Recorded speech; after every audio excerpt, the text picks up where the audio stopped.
Salut mes petits canards, bienvenue dans l'épisode 7. C'est parti pour le placo et plus particulièrement les doublages sur ossature. On s'attaque au placo des parois extérieures de l'intérieur de mon habitation, c'est-à-dire on s'attaque au doublage. Pour ça, je vais faire un doublage en lisse et en fourrure. Je viens de charger ça dans mon camion. Donc ça, évidemment, je vais l'ajuster dans le tableau d'écoute, c'est-à-dire qu'à un moment donné, comme vous allez voir dans le tableau d'écoute, ossature, placo, doublage intérieur, et bien en fait, je mettrai l'ensemble. Même si aujourd'hui, j'ai pas tout acheté parce que sinon, on s'en sort plus. Puis le but, c'est que ce document-là, à la fin, soit un bon document facile à lire et qui puisse servir à des gens qui ont un projet, quel qu'il soit. Voilà.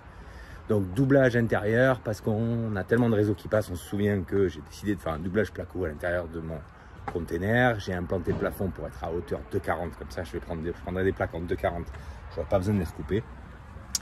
Et je passe donc tous mes réseaux derrière mon doublage, et l'idée c'est évidemment de rajouter un petit peu de laine de verre pour donner un petit côté, un petit renfort thermique à ma solution retenue. Voilà.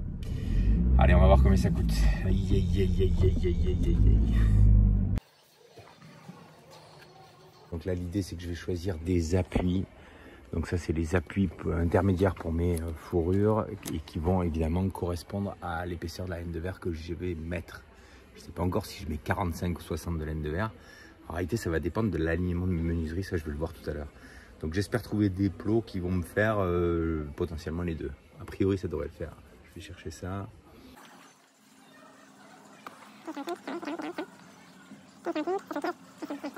Je vais voir qu'il y a tout sauf celui que je cherche.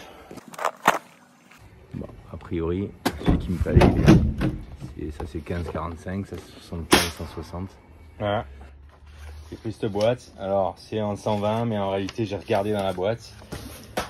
La petite tige là, elle peut se recouper. Pardon, elle peut se recouper, donc du coup, ça va me permettre de les adapter en fonction de ce que je vais décider. Parce qu'en fait, sur la gamme ISO vert, là, les appuis Optima, en fait, j'étais pile entre deux, et il manquait une référence dans le rayon, donc voilà. Par contre, ça, ces boîtes-là, c'est un peu cher. Ça fait souvent mal aux fesses quand on les achète. Là, j'ai pris qu'une boîte pour l'instant, mais peut-être qu'il m'en faudra deux, je sais pas, j'ai pas calculé. C'est un peu cher, mais c'est indispensable. Faites pas de bricolage, parce que je vois trop souvent sur les chantiers. Alors, un autre truc que je vois sur les chantiers, je vais en parler après, parce que c'est quand même à hurler de rire. Mais bon, bref, ne faites pas de bricolage, achetez ces appuis intermédiaires. C'est vrai que c'est un petit peu cher, ça donne l'impression d'être un peu cher. Mais noyé dans le volume global de fourniture placo que vous allez acheter, en réalité, c'est pas grand chose. Et si c'est le gage d'une pose de qualité, en tout cas au moins une pose dans les normes, ça c'est quand même important, je pense qu'il ne faut pas en faire l'économie. Voilà. Vous allez voir ça. Allez, on va faire un petit point sur donc, les doublages. Comme je vous l'ai dit, j'attaque simplement l'ossature là. C'est plus l'implantation là que je vais faire aujourd'hui que la réalisation de l'ossature, mais enfin, vous allez voir pas mal de choses. La première chose à noter, c'est que je vais travailler avec un laser. Ce laser, il va me permettre d'aller plus vite, simplement pour tirer mes doublages et mes alignements. Il va aussi me permettre de corriger les petits défauts de mes carcasses des containers, parce que soyons bien clairs, si vous avez demain le projet de le faire, il y a toutes les chances que vous ayez certains côtés de votre container qui présentent des bosses. Alors ça peut être des coups, mais ça peut être aussi un peu plus problématique, c'est-à-dire carrément des galbes. Et quand je dis galbes, c'est-à-dire qu'en fait c'est pas la carrosserie qui en un point peut être abîmée, j'en sais rien. Par exemple là j'ai une bosse clairement, d'accord, mais j'ai pas réellement de galbe sur cette onde-là, d'accord. Je suis encore vertical. En revanche, arrivé sur ma fenêtre là, je pense pas que ça va se voir à la vidéo là, mais j'ai une espèce de un galbe de la cloison, c'est-à-dire que l'ensemble de la cloison est rentré à l'intérieur. Il a dû prendre un coup, un appui, quelque chose qui l'a tordu. Mais j'ai essayé avec des pieds de biche, avec des masses, avec mon cric à talon, en l'accrochant là, sur la partie entre les deux containers, avec des épontilles en m'appuyant là-dessus. J'ai tout essayé pour le détordre, cette cloison. C'est impossible, impossible, je vous le dis. Alors en plus ça, hyper dangereux, c'est-à-dire qu'en fait vous mettez en pression, mais c'est de l'acier. Sur l'acier c'est compliqué de faire tenir les choses, c'est-à-dire la tête de l'épontille, on a mis du bois, mais enfin bon bref, c'est dangereux, ça peut péter d'un seul coup et partir de l'autre côté du truc. Donc je pense qu'il faut accepter l'idée que c'est tordu, ça sera tordu, voilà. En tout cas c'est ce que je vais faire. Donc ça veut dire que je vais devoir ajuster mes doublages en fonction de ces petits défauts. En réalité là, sur mes deux containers et l'ensemble de mon habitation container, j'ai principalement que ce côté-là, que ce sujet-là, peut-être un tout petit peu la porte d'entrée, le coulissant sur la petite partie au milieu là, qui peut-être d'ailleurs a dû légèrement se déformer au moment où j'ai fait l'ouverture. Je ne suis même pas sûr à vrai dire, mais enfin, c'est une éventualité. Je vais donc devoir adapter les choses. Donc là, j'ai placé mon laser de manière à voir un petit peu comment je suis. Donc là, vous voyez que je suis à fleur en fait de mon chevronnage que j'ai fait pour poser ma menuiserie. Je suis vraiment à fleur, c'est-à-dire que c'est le meilleur compromis. Il est à noter par exemple que là-haut, ben, je suis moins à fleur. Voilà. J'ai l'équivalent d'1 centimètre. On a l'impression que c'est plus à la vidéo là, mais c'est à peu près 1 centimètre. Donc je vais devoir, pour faire clair, faire un doublage légèrement plus épais à cet endroit-là, du fait de cette menuiserie. Je pense qu'en pratique, c'est pas très grave. Là, on parle de 1 cm, 1 cm et demi. C'est-à-dire que je vais perdre un petit peu de place, mais en réalité, ce sera plus simple de faire comme ça. Au départ, j'avais imaginé souder une barre en acier pour pouvoir contraindre le conteneur à se remettre droit. Mais en réalité, il y a une telle force sur cette tôle-là, à cet endroit-là, qu'il faudrait, un petit IPN ou un petit UPN pour, à minima, pouvoir le bloquer. Un UPN, c'est cher, c'est lourd, c'est épais. Ça va un petit peu me mettre une rupture peut-être dans mon isolation parce que son épaisseur fera que peut-être je ne pourrais pas passer la laine de verre que j'avais prévu de passer dans ce doublage par-dessus. Et donc du coup, je trouve ça dommage. Et en réalité, c'est pas très grave. 1,5 cm sur la longueur, voilà. On pourrait même imaginer, parce qu'à cet endroit-là, ici, là, j'ai ma salle de bain, on pourrait même imaginer qu'au droit de la cloison de la salle de bain, eh bien, en réalité, je fasse un deuxième doublage, un deuxième alignement pour la partie droite, là, arrière, chambre, WC de mon conteneur. Pour récupérer ce 1,5 cm, je ne pense pas le faire parce que je ne pense pas que ce soit réellement utile de perdre du temps à le faire. Mais ça se défend. D'ailleurs, tiens, je vais peut-être y réfléchir un petit peu en le disant. Bon, on va voir. Bref. Donc, je vais attaquer comme ça mon ossature. Le doublage, c'est un doublage Placo-Steel. Alors, Placo-Steel, je pense que c'est presque une marque, donc on ne devrait pas trop dire ça. En tout cas, c'est un doublage avec des lisses. Les lisses, c'est quoi? Les lisses, c'est ça. C'est ce profil-là. 2,5 cm de largeur, d'accord? Beaucoup plus fin que des rails. Des rails à cloison, les rails à cloison, c'est ça. Ça fait 48 mm. Du bon boulot, c'est ça, d'accord? Vous faites un doublage placo, c'est lisse et fourrure avec des appuis intermédiaires, vous allez tout voir. Mais on voit souvent des artisans, des bricoleurs qui prennent des raccourcis en faisant leur doublage avec des rails et des montants. C'est pas du bon boulot, j'y reviens après. C'est parti pour commencer sur mon trait de laser là, qui est parfaitement réglé, à placer mes lisses au sol et au plafond du conteneur pour commencer mon implantation. Allez, on va voir quelques petits détails de la pose des rails à ce stade.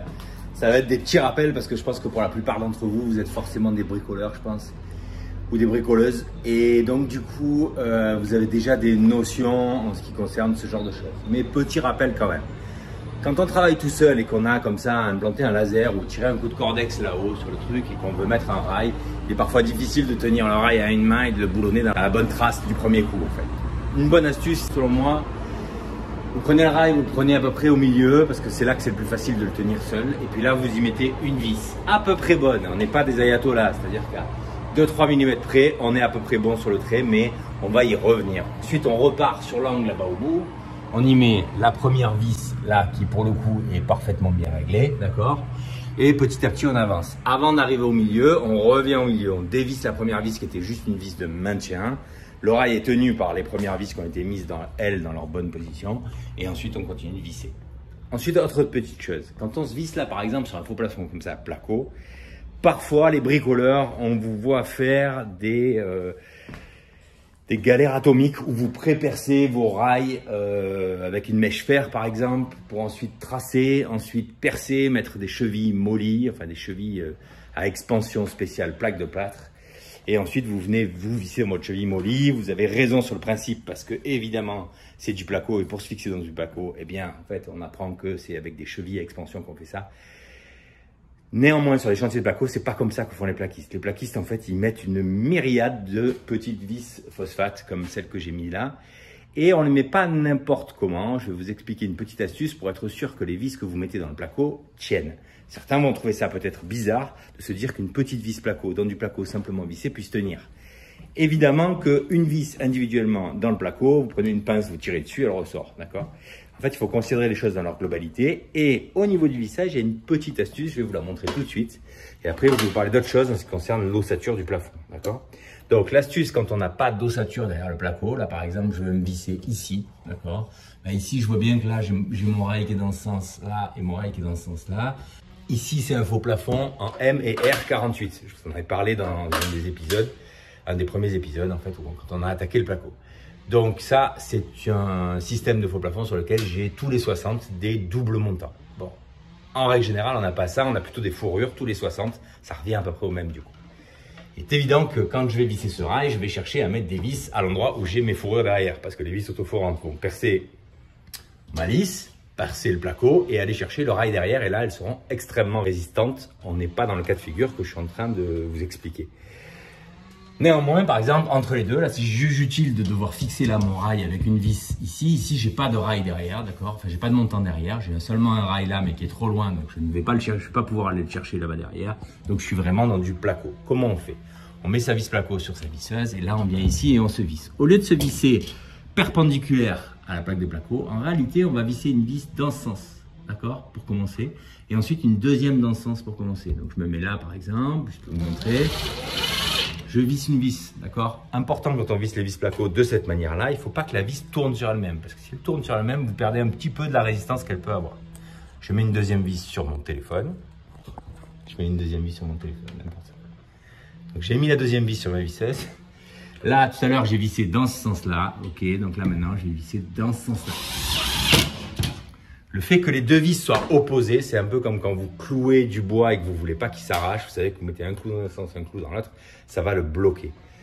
Une lisse, c'est difficile à faire. Moi, souvent, je le fais dans les trois axes. Si par exemple, je suis dans le cas de figure où je visse un R48, donc un rail de cloison sur une plaque de placo et qu'il n'y a pas de fourrure derrière ou de rail derrière, eh bien, en fait, je vais faire 3 points de vissage avec à chaque fois des sens opposés de vissage, ce qui va permettre en fait une très grande résistance.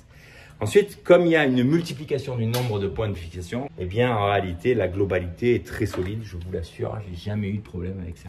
Donc là, j'ai mis deux vis, une comme ça, et maintenant j'en mets une dans la partie arrière. Mais c'est un peu mariole à faire parce que, la lisse est très étroite. 2 cm, c'est pas suffisant pour faire ça. Mais enfin, deux vis comme ça, c'est très bien. Et ensuite, quelle est la multiplication? Chacun fait un peu la surface. Encore que ça doit être marqué dans les manuels. Moi, en gros, c'est tous les entre 25 et 30 cm que je fais ces points de fixation.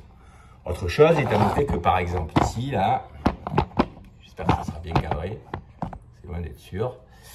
Ici, par exemple, ici et là, j'ai des rails placo. Donc, ça veut dire qu'en fait, quand je vais aller me visser ici, j'ai pas des rails, j'ai des montants placo. Quand je vais aller me visser au droit des montants placo, eh bien en fait en réalité je vais attraper l'arrière du placo. Et là du coup quand je visse ma vis osseuse, je suis absolument certain qu'elle est très solide parce que ne serait-ce même que quand vous la vissez, vous voyez que la vis elle s'enfonce, elle enfonce ce rail là dans le placo, ce qui est bien le signe que derrière vous avez attrapé le montant. Voilà. Allez, ensuite on va voir un peu le principe de l'appui intermédiaire. Quand on réalise un doublage en fourrure, donc c'est ça une fourrure, d'accord? Ça c'est une fourrure F730, c'est son nom. C'est ce qui vient se clipper dans les lisses basses et les lisses hautes. Quand on fait des doublages en fourrure, il est à noter une chose, c'est que le profil d'une fourrure est beaucoup plus fin. Très intéressant pour l'isolation qu'on va pouvoir mettre derrière. C'est-à-dire qu'on a moins le problème du montant pour ceux qui font encore des doublages en rail et en montant, d'un montant qui est très épais, qui donc parfois peut être une espèce de rupture, et donc une invitation au pont thermique par rapport à l'isolant. C'est très fin et c'est pour ça que c'est un avantage, d'accord? L'autre paramètre, c'est quand on fait un doublage extrêmement fin, ben en fait en lisse et en montant, on peut encore plus s'approcher de la paroi.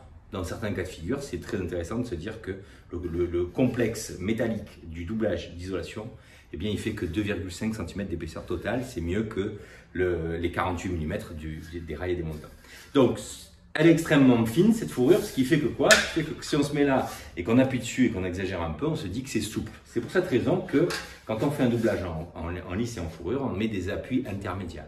Comment on fait pour mettre des appuis intermédiaires? Ben, d'abord, on achète une boîte d'appui intermédiaires et ensuite, on va placer une fourrure sur le mur parce qu'en réalité, les appuis intermédiaires qu'on achète sont la plupart du temps, alors, pas tous, mais enfin la plupart du temps c'est comme ça qu'on fait, ce sont des appuis qui viennent se clipper à l'intérieur de la fourrure, c'est fait pour. Donc ils partent du principe sur votre chantier, vous avez déjà des lisses et vous avez déjà des fourrures parce que vous allez faire toutes les fourrures verticales dans votre ossature. Et donc du coup, bah, vous allez utiliser quelques lisses en plus pour faire vos appuis intermédiaires. Et il est à noter moi que les lisses sur les chantiers, parfois elles s'abîment. Parfois d'un chantier sur l'autre, je ramène 3-4 lisses un petit peu abîmées, un peu voilées, un peu tordues. Ces vis-là, elles sont parfaites pour les appuis intermédiaires parce qu'en réalité, elles ne coûtent pas cher. Et pour l'appui intermédiaire, il n'y a pas d'enjeu concernant le fait que la fourrure soit absolument parfaite. Là, il se trouve que j'en ai plus, si ce n'est que j'ai des salles. Bon, c'est d'un précédent chantier. Mais moi qui suis un bon vieux de rendez-vous, très souvent, ça m'arrive de mettre des chutes quand elles sont un petit peu grandes, c'est-à-dire pas une chute de 60 cm, hein, sinon il faudrait mettre une chute par appui intermédiaire, puisqu'on a une fourrure tous les 60. Mais quand j'ai des chutes de 1,50 m, en fait, des fois ça arrive souvent, hein, des fois on a de nombreuses chutes de 1,50 m, hein, les plaquistes, vous le savez. Eh bien en fait, moi ces vis-là, je les garde et je m'en sers pour mes appuis intermédiaires. Ensuite, avec les appuis intermédiaires, il y a une chose que tu as notée, c'est qu'il y a un espace maximum entre les appuis intermédiaires. Ça se comprend, la fourrure a une forme de résistance. Si on espace trop la distance entre les appuis intermédiaires, eh bien en fait la fourrure va avoir de la flexibilité et donc votre cloison ne va pas être extrêmement solide. C'est-à-dire que vous allez vous appuyer dessus, vous allez sentir qu'il y a un enfoncement, c'est pas très bon à tous les niveaux.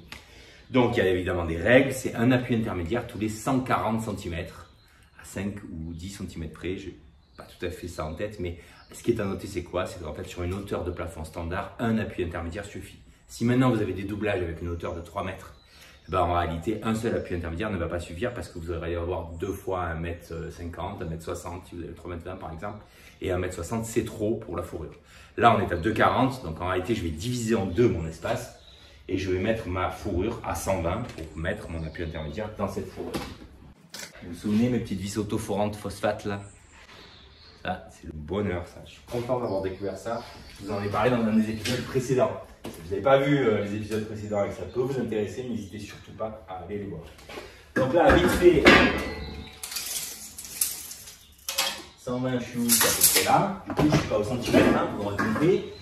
Je me mets ici, je pars sur la première fourrure, je suis à peu près là, je suis à peu près bon. Voilà.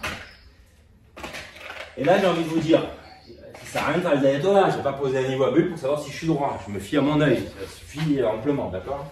Je vais un tout petit peu descendre là, voilà, et là, je boulonne.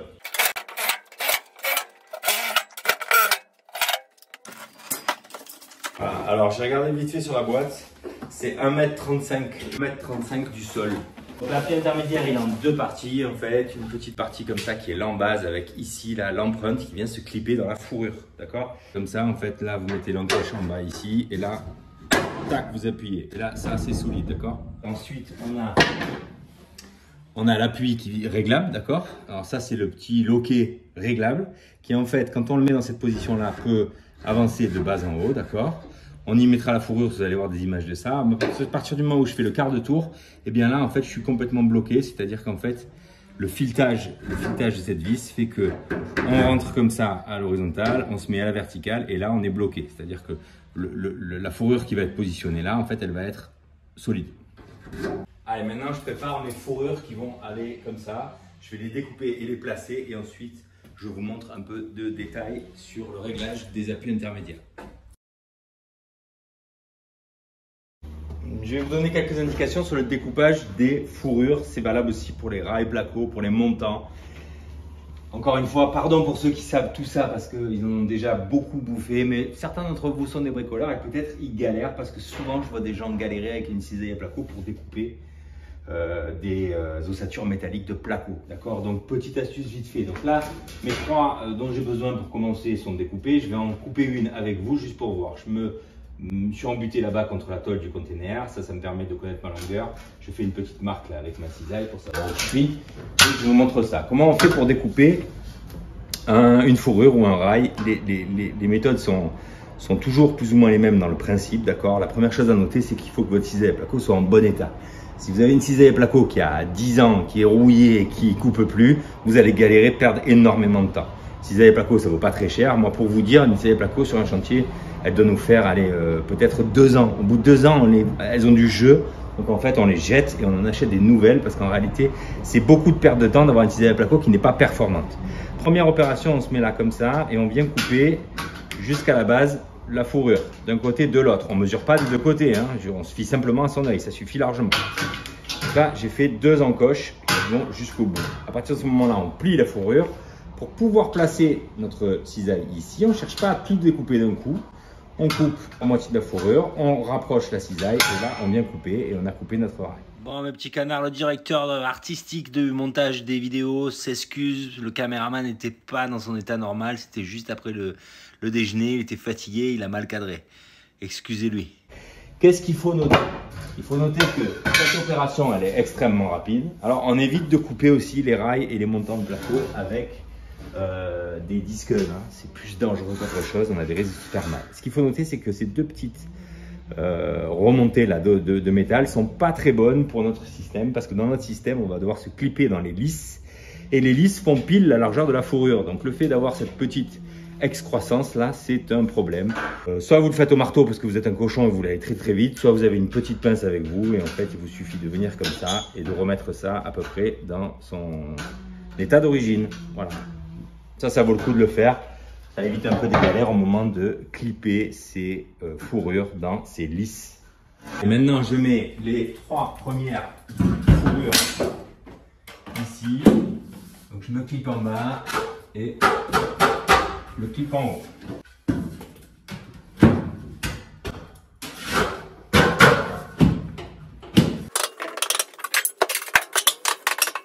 Une fois que je les ai placés, je vais mesurer mes anthrax. Donc première chose à noter, c'est qu'en fait il faut bien réfléchir à comment on part là sur le côté avec la première fourrure.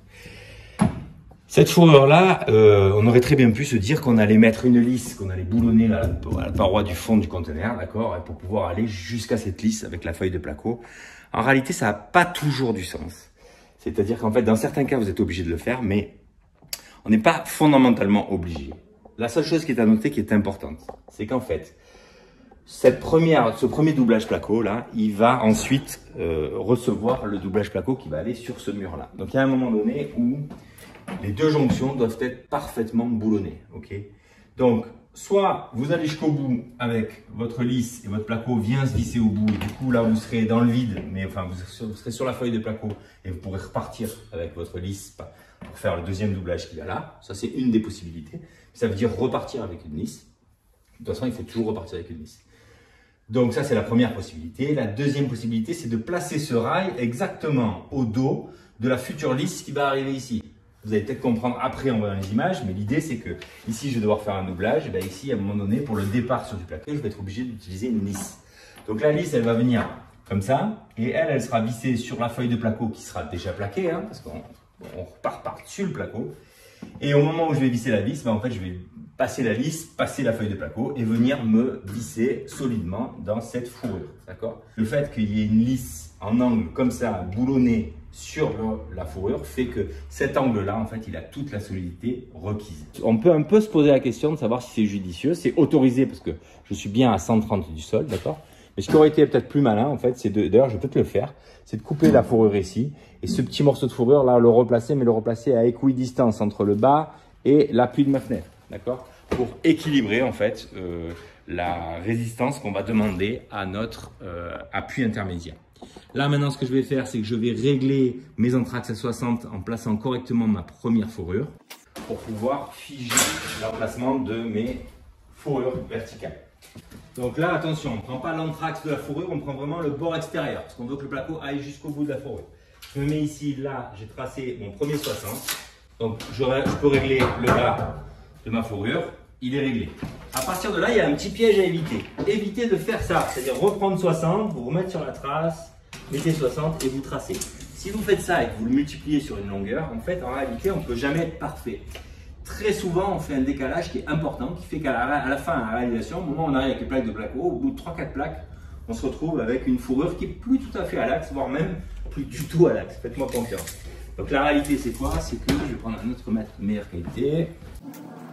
Je me mets là, bord extérieur.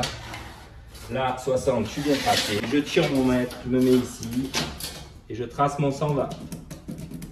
120 plus 60, 170. 180, je voulais voir si vous suiviez. 180, 240, 300, etc. Ok, donc tous les 60. Mais on ne reporte pas la mesure, on part d'un côté et on va jusqu'à l'autre côté. Ça, c'est beaucoup plus fiable comme procédé. Ok. À partir du moment où j'ai fait ça, je vais régler mes fourrures. Ça, j'ai un laser sur mon chantier. Un niveau habile aurait suffi. Mais j'ai un laser, pourquoi ne pas l'utiliser? Ça n'a pas de sens. Je me mets ici, je prends quelque chose un petit peu dur.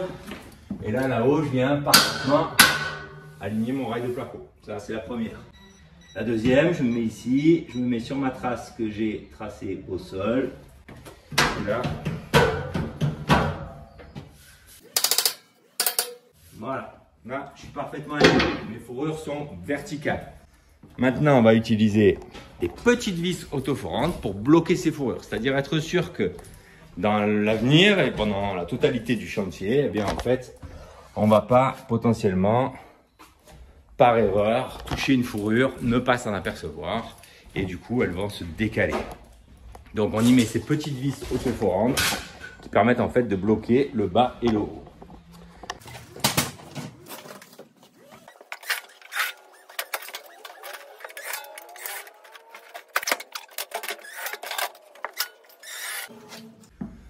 Alors ça peut être très chiant de visser ces toutes petites vis autoforantes. Pour ça, il y a deux choses à noter. La première, c'est que très souvent sur les embouts des visseuses, il y a le petit aimant qui vous permet d'attraper les vis sans avoir à les attraper. C'est-à-dire qu'en fait, le petit aimant permet d'attraper les vis. Qu'est-ce qui se passe en pratique? Quand on visse de la vis autoforante, en réalité, on fait des copeaux de métal, un tout petit copeau de métal. Et là, vous les voyez au bout de ma tête de visseuse. Et ces petits copeaux, en fait, qu'est-ce qu'ils font? Ils viennent se mettre entre l'embout qui est parfait et ma vis. Et du coup, ça fait des irrégularités qui font que la vis ne tient pas correctement sur l'embout. Elle a tendance un peu à bouger. Alors soit on la tient avec la main, mais on se fait souvent mal. Enfin bref. Donc si j'ai un conseil à vous donner, c'est de temps en temps nettoyer comme ça votre embout pour avoir le moins d'impuretés possible dessus et vous aurez plus de facilité à visser. La deuxième chose à noter, c'est qu'il faut un embout neuf. En tout cas, un embout en très très bon état. Vous savez qu'avec les vis placo, là, chaque fois qu'on achète une boîte de vis placo comme ça, 2000, dans 95% des cas, sauf si vraiment c'est du matériel pas cher, quoi. Mais dans 95% des cas, ils vous mettent à l'intérieur un petit sachet avec un embout neuf.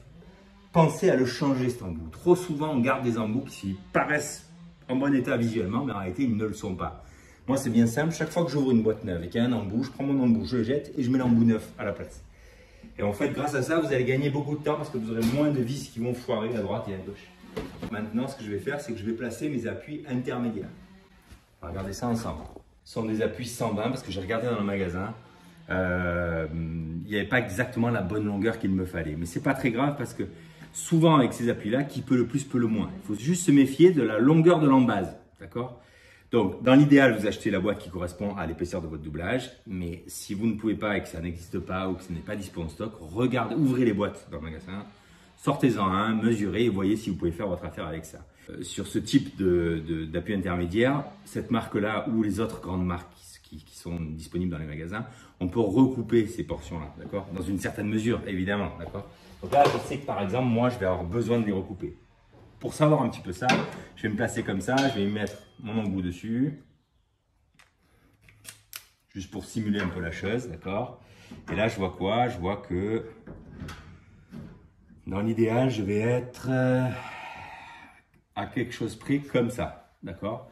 Donc ça veut dire quoi? Ça veut dire que cet excédent-là qui pourrait me poser problème, parce qu'en fait, ça c'est clippé à l'intérieur de la fourrure. Donc ce petit morceau qui dépasse, il pourrait appuyer sur ma fourrure et donc poser problème. Si je vous montre autrement, eh bien en fait, ma fourrure, elle va passer comme ça en réalité. Donc vous voyez bien que là, ça dépasse, d'accord? Donc il suffirait juste que je le coupe à ras de cette pièce-là pour ne plus avoir mon problème. Souvent sur ces appuis intermédiaires, il y a des petites pré-découpes possibles pour ce qui est de la longueur de cette tige. Là, par exemple, sur celle-là, vous voyez qu'il y a un endroit où c'est fragilisé, d'accord? C'est fragilisé parce qu'il part du principe qu'on peut éventuellement découper à cet endroit-là. Il est à noter une chose, pour l'avoir fait des dizaines et des dizaines de fois, que ce plastique-là est souvent très très dur. Alors, je vais essayer avec la cisaille à placo, mais très souvent, c'est très aléatoire de vouloir couper ça avec la cisaille à placo. On va quand même essayer juste pour se faire une idée. Voilà. C'est juste bon pour se faire mal, en se pinçant la main ou autre. Petite disqueuse sans fil sur le chantier et vous les découpez parce qu'une fois que vous savez à peu près à quelle distance vous découpez, vous pouvez découper 3, 4, 5 mm de moins. Ça ne va rien changer à la solidité de la chose. Et du coup, ça va vous permettre d'avoir tous vos appuis intermédiaires prêts pour travailler. Faites ce que je dis, mais pas ce que je fais, hein, c'est ça. Méfiez-vous, mettez les lunettes de protection. Une fois qu'on a fait ça, on va venir clipper les appuis intermédiaires à la fourrure, d'accord? 1, 2 et 3. Une fois que j'ai fait ça, je mets en place ce qui va venir se clipper dans la fourrure, d'accord? Donc encore une fois, en position horizontale, eh bien, en fait, je peux le coulisser d'avant en arrière. Une fois que je le tourne dans ce sens-là, eh bien, il est figé. Okay, donc, je mets ça ici, je mets ça là. Voilà. Voilà.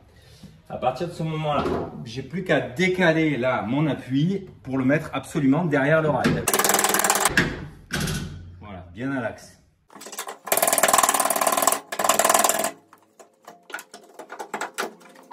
Je mets mon appui dans la position horizontale. Là, dans la position horizontale, qu'est-ce qui se passe? Je peux venir clipper à l'intérieur cette pièce-là, à l'intérieur de la fourrure, d'accord? Donc là, ma fourrure est mobile et je suis clippé à l'intérieur. Je me mets en position horizontale et là, je viens clipper ma fourrure à nouveau. Ok, et là, pareil. Ok. Donc là, on constate que j'ai du réglage. Tant que j'ai pas tourné cette collerette, eh bien, en fait, je suis pas figé, je suis encore souple. Donc, règle à l'U, on vient comme ça, on se met en bas et en haut du rail, d'accord? Et on vérifie ici que je suis pas dans une position qui est pas la bonne. C'est-à-dire qu'en fait, regardez, là, si j'appuie, vous voyez qu'il y a un jour qui se forme, là, je suis tordu, d'accord? Si je tire, eh bien, pas de problème, là, je suis parfaitement droit. Et si j'exagère et que je tire un peu plus, en bas, je me décolle. Donc, en fait, il faut trouver la position neutre, c'est-à-dire la fourrure parfaitement droite. Une fois qu'elle est droite, c'est tout simple. Je viens tourner mon appui, d'accord? Et là, il est clippé et là, en fait, ça ne bouge plus. C'est solide, d'accord? Donc, je suis réglé dans la parfaite verticalité pour ce qui est de ma fourrure. Je fais pareil sur toutes les fourrures. En réalité, avec l'habitude, ça va hyper vite, hein. Vous posez la règle, vous tirez avec votre main là, le rail contre la règle et puis vous venez fermer et vous savez que vous êtes dans la bonne position. Ça, donc, c'est la manière dont on met les appuis intermédiaires. À partir du moment où les appuis intermédiaires sont mis, eh bien, en fait, votre fourrure, elle est solide. On va pouvoir être sûr que la cloison placo soit pas déformable quand on appuie dessus. On est dans les normes de ce qui doit se faire. Encadrement de fenêtre, quand on est sur un doublage en fourrure de cette manière-là, la théorie voudrait qu'on mette ça. Donc, des lisses, particulièrement sur le dessous et le dessus de la menuiserie, pour pouvoir là venir se reprendre avec des fourrures de la même manière qu'on fait la partie courante. D'accord ? Le seul problème là, dans mon cas de figure, c'est que la lisse, ben, son avantage c'est d'être fine. Mais là, ça devient un inconvénient parce qu'en réalité, il y a une telle déformation que ma lisse ici, elle serait à peu près comme ça, en bordure. Donc là, je pourrais la visser. Par contre, là-bas au bout, pour aller rejoindre la fourrure, ben, en fait, je suis plus loin que ma traverse en bois. D'accord ? Donc là, exceptionnellement, je ne vais pas utiliser une lisse, mais je vais utiliser un rail. D'accord. Et ce rail, comme il est plus large, en fait, il va me permettre de venir corriger le défaut que j'ai.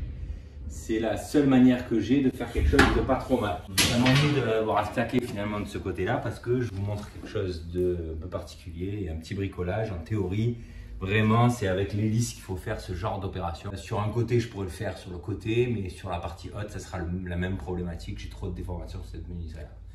Donc, comptez sur moi pour vous montrer des images sur une menuiserie plus classique avec une paroi moins galbée que celle-là pour que vous ayez une petite idée du rendu final. Mais enfin, je pense que vous l'imaginez assez bien. Allez, je vais placer mon rail. Je vais d'abord commencer par le découper à la bonne longueur. Alors là, il peut aussi y avoir une technique là qui consiste à couper simplement comme ça. Alors là, il faut être bien à l'équerre, d'accord ? Je coupe ici, je ne coupe pas le fond. Parce qu'en réalité, comme je vais devoir remonter sur le côté de la menuiserie, je peux très bien envisager de le faire avec le rail non découpé. C'est-à-dire que là, je vais me mettre à l'équerre, d'accord ? Et en fait, en réalité, je vais faire comme ça et comme ça. Et c'est comme ça que je vais faire mon affaire. Ok ? Donc là, j'ai mon laser en place qui me donne l'aplomb. J'ai plus qu'à venir ici chercher mon aplomb. Voilà, la première vis, comme je vous ai expliqué tout à l'heure, elle n'est pas forcément parfaite. C'est-à-dire que je n'enfonce pas jusqu'au bout. C'est juste pour pouvoir me tenir le rail et ensuite je travaille un peu plus précisément. Je l'ai mis pas tout à fait parfait, mais elle était parfaite. Bon, là, on est quand même dans un petit cas de figure qui est différent du plus classique. Je suis dans une maison conteneur, donc c'est la raison pour laquelle j'ai mis cette traverse en bois en pourtour de menuiserie. Mais il est évident que ce que vous me voyez faire là, de visser de l'ossature sur la traverse en bois, en théorie, c'est visser directement sur la menuiserie, qu'elle soit en alu ou en PVC. Ces lisses en pourtour de menuiserie, elles sont logées avec l'épaisseur requise pour que la plaque de placo vienne parfaitement se loger juste derrière la lèvre de la menuiserie. On a l'oreille bas. Il est boulonné, là sur le côté il est boulonné aussi, pile à l'aplomb. Ici j'ai une jonction de rail, donc là vous m'avez vu couper à l'équerre sans couper complètement le rail. Et là maintenant il va falloir que j'aille visser là-haut, d'accord? Donc là-haut vous voyez que j'ai peu d'espace, donc pour ça j'utilise un renvoi d'angle.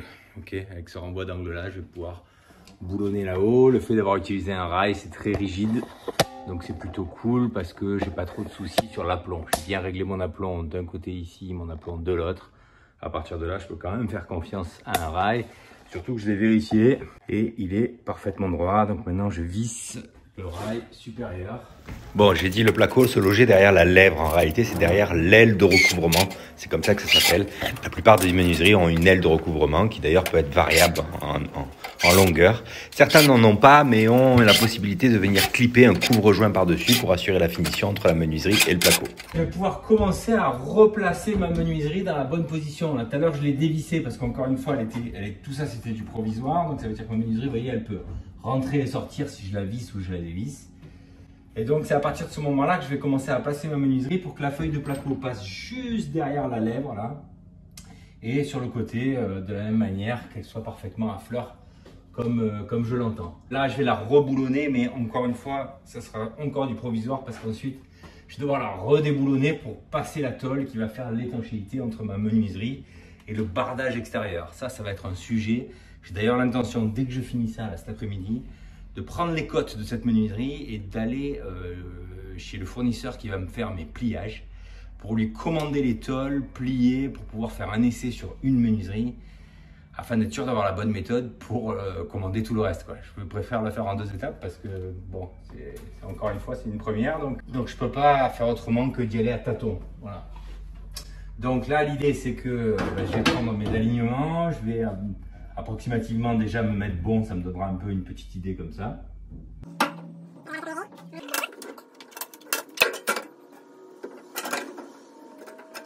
Voilà, c'est à peu près la position définitive de ma menuiserie. Ça, je voulais le faire pour pouvoir prendre mes mesures de mes tôles de l'autre côté et les commander pour faire des essais de pliage. Donc maintenant, l'autre côté, moi, ce côté-là, faire.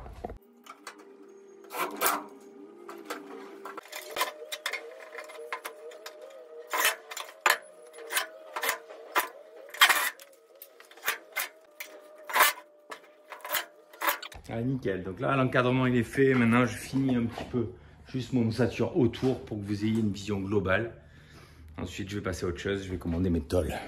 Alors, dernière précision concernant ce châssis. Étant donné que c'est un châssis vitré fixe, en fait, quand je vais devoir le boulonner de manière définitive avec mes tôles d'étanchéité autour et de jonction, eh bien, en fait, je vais devoir sans doute enlever le vitrage, d'accord, en enlevant les pare-closes pour pouvoir me visser de l'intérieur.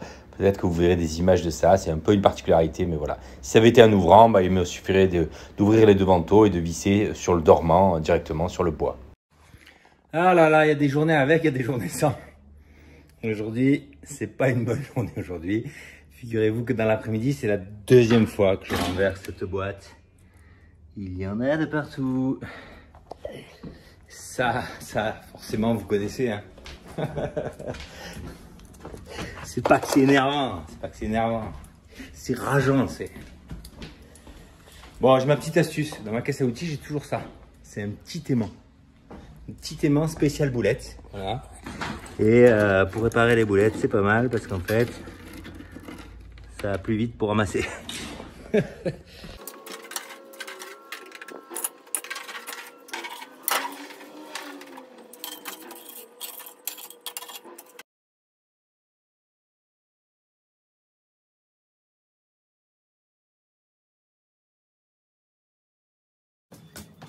Voilà, donc là, comme j'ai pas utilisé une lisse, j'ai un peu triché, j'ai mis un rail placo, autoforante, obligatoire. Hein. Parfois, certains font l'impasse quand ils font de la lisse et de la fourrure, mais là, on a besoin d'être tenu, on a besoin que ça tienne, enfin voilà.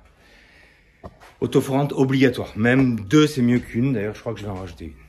Je sais pas si j'étais très clair. En fait, le rail que j'ai mis, il fait 48 mm et donc la fourrure, elle nage dedans, elle fait 25.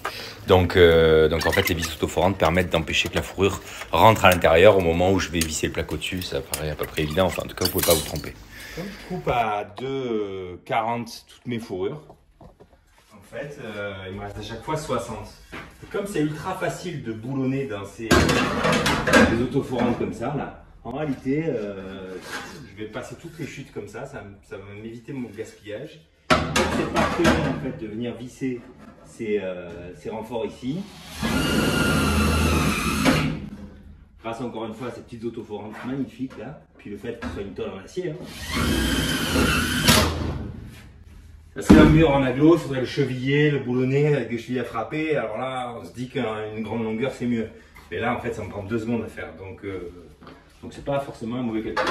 Bon, là, vous me voyez régler et couper les derniers appuis intermédiaires que j'utilise pour bloquer ces dernières fourrures. Et ensuite, on pourra dire que la zone est terminée, exception faite des tout petits morceaux de fourrure. Vous allez voir ça dans un instant. Mais là, en gros, on s'approche de la fin. Vous avez à peu près tout vu dans ce domaine. Bon, un petit canard. Donc ça, c'est un doublage placo style. Là, il est prêt à être lainé et plaqué en placo. Donc, je vous rappelle les principes. Lisse clip en bas. Donc, c'est le nom de ce rail qui est plus fin. 2,5 cm. Appui intermédiaire maximum entre axes entre appui intermédiaire 135. Donc, globalement, c'est bon jusqu'à 2,50 m. En réalité, on les implante à mi-hauteur en règle générale. Appui intermédiaire réglable qui permet d'avoir un appui dur au milieu. Petite vis autoforante qui bloque les fourrures en haut et en bas pour être sûr que pendant le chantier, pendant la mise en place de la laine de verre, ça ne bouge pas et ça reste correct. La prise de cote, tous les 60 cm, on ne reporte pas à chaque fois 60 cm. On part du début et puis on décline avec le même mètre sur toute la longueur. Ça évite les erreurs. Pour tour de menuiserie, idéalement une lisse clip ou une cornière sur les côtés, mais lisse clip en bas et en haut parce que cette fourrure-là, elle doit se clipper à l'intérieur ici et à l'intérieur en bas. D'accord? De la même manière que là-haut, les petits bouts de fourrure, c'est ce que je vais finir de faire là, avant de partir. Donc, quelques bouts de fourrure alignés aux fourrures du bas. Voilà.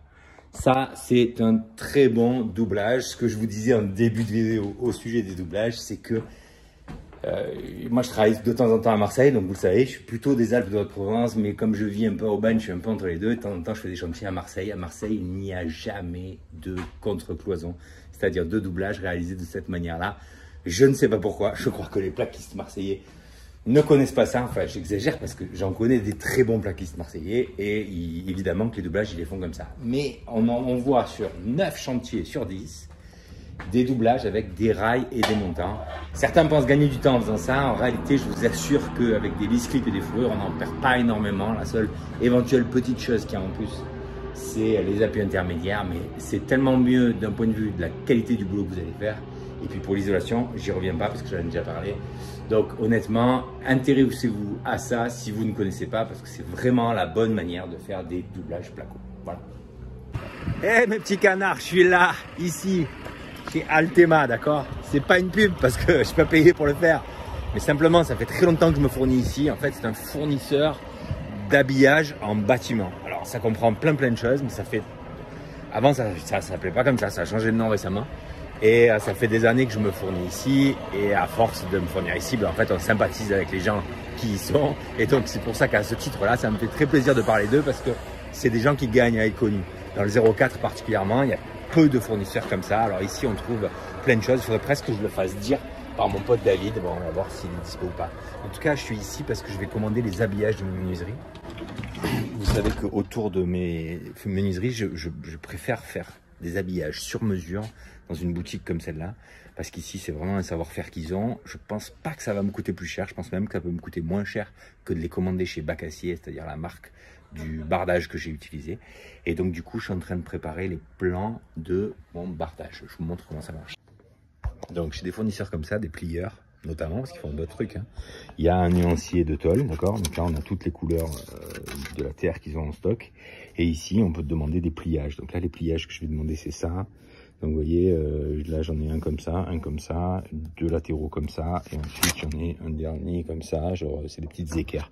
Donc ça, c'est moi qui ai imaginé ce système-là, je sais pas si ça sera bien, mais l'idée c'est qu'en fait, je veux faire un essai sur une menuiserie, Et ensuite, si c'est bon, je passe la commande de tous mes habillages pour faire mon étanchéité à l'eau, quasiment à l'air aussi, du pourtour de mes menuiseries. Parce que soyons bien clairs, je ne suis pas dans un cas de figure classique. Dans une maison conteneur, quand on met des menuiseries, c'est pas vraiment adapté. En plus, j'ai un doublage par l'extérieur. Et en plus, pour couronner le tout, c'est des menuiseries de récup, c'est-à-dire des menuiseries que j'ai trouvées à droite, à gauche, pas chères, que j'avais en stock, etc. Donc, je vais être obligé un petit peu de faire les choses de manière sur mesure. Mais vous allez voir les prix. En fait, ça m'arrive souvent, moi, de faire des pliages ici pour diverses choses. En général, c'est pour protéger des bâtiments, d'accord, protéger un acrotère, par exemple, sur une toiture ou quelque chose comme ça, ou faire des bavettes avec des profils et gouttes d'eau pour éviter que les façades elles vieillissent mal dans le temps, avec des traînées. Et à chaque fois que je fais ça, je me dis, mais en fait, c'est finalement pas si cher que ça que d'aller chez un vrai plieur, un vrai fournisseur d'habillage et de se faire plier des tôles sur mesure. Donc sachez-le, si vous avez des projets comme ça, c'est carrément accessible, il suffit juste de pousser la porte. Voilà. Voilà, une dernière chose, c'est assez bien fait, quand on fait comme ça des dessins, on dessine, on met les cotes en millimètres, etc. Et on rajoute une petite flèche. Vous voyez ça là, face vue. La face vue, en fait, c'est la petite flèche qui indique de quel côté on veut la couleur. Là, par exemple, sur l'échantillon qui est ici, ça c'est le 70-42. Bon, ma couleur, elle est là, ça c'est la couleur que j'ai choisie. La face vue, c'est ça, pour que le plieur en usine, il puisse savoir dans quel sens il fait son pliage. Voilà. Bon, un petit canard, le chantier, il avance. C'est Vincent qui avance ça. Donc là, ici, vous voyez d'autres côtés du conteneur qui ont avancé. Ça, c'est le côté qu'on a commencé ensemble la dernière fois. Ici, vous voyez, on a continué jusqu'au bout. Enfin bref, on avance de partout. Qu'est-ce que je dois vous montrer de un peu neuf par rapport à la dernière fois? C'est qu'on a acheté une boîte d'appui intermédiaire plus court. Donc, je galère moins. Avec cette boîte-là, c'est une autre marque, d'accord. Et c'est des 15-45, donc ils sont plus courts. Donc pour vraiment un cas de figure vraiment serré, en fait c'est plus facile de faire ça comme ça. Voilà. Là aujourd'hui, moi je vais un petit peu travailler sur les menuiseries pour commencer un peu à les sortir, à les régler par rapport au doublage final.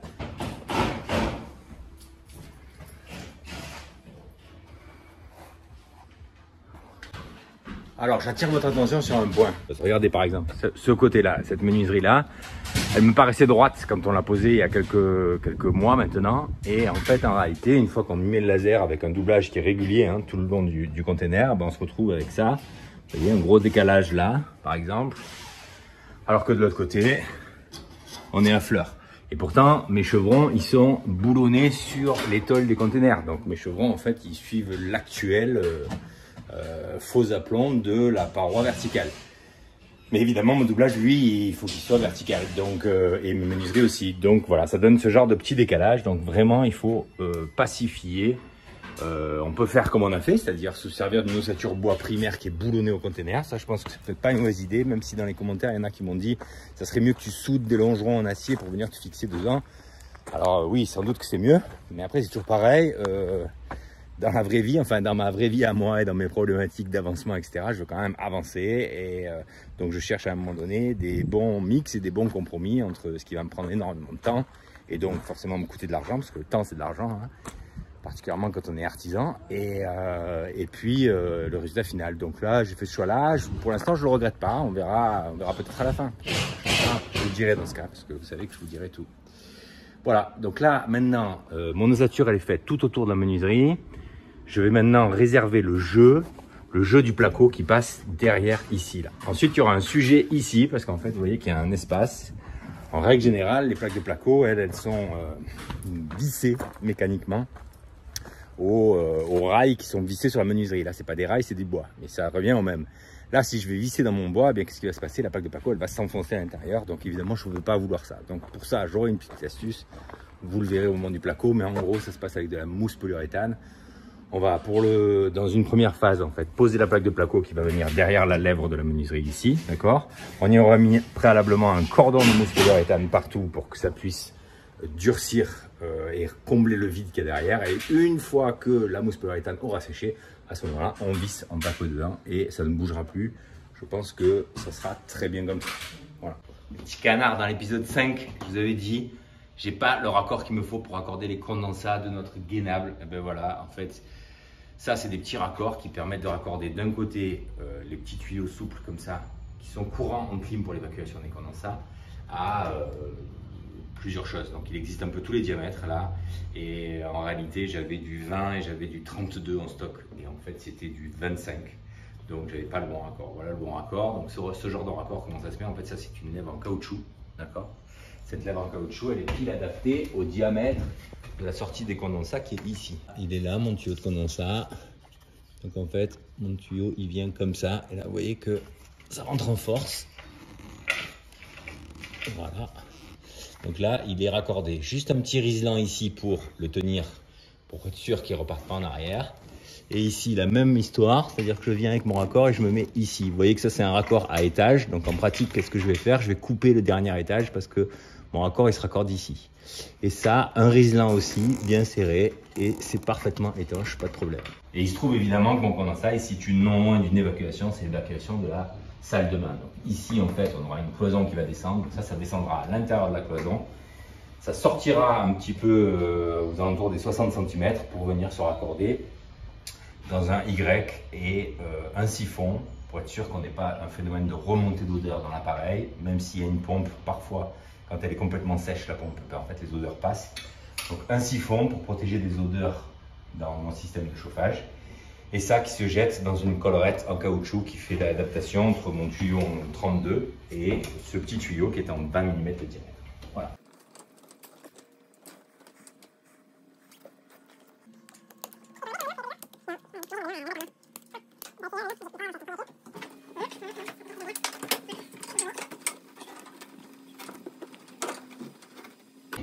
Voilà.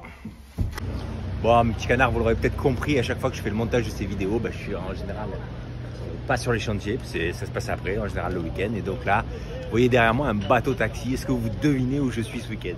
Ah, et à propos de devinette, ça c'est le résultat de la devinette de la précédente vidéo, dans l'épisode 6. Bravo Sébastien, c'est lui qui a été le premier à me répondre à un cours de tennis. Et effectivement, ces planches de bois résinées, là, c'était des cours de tennis indoor.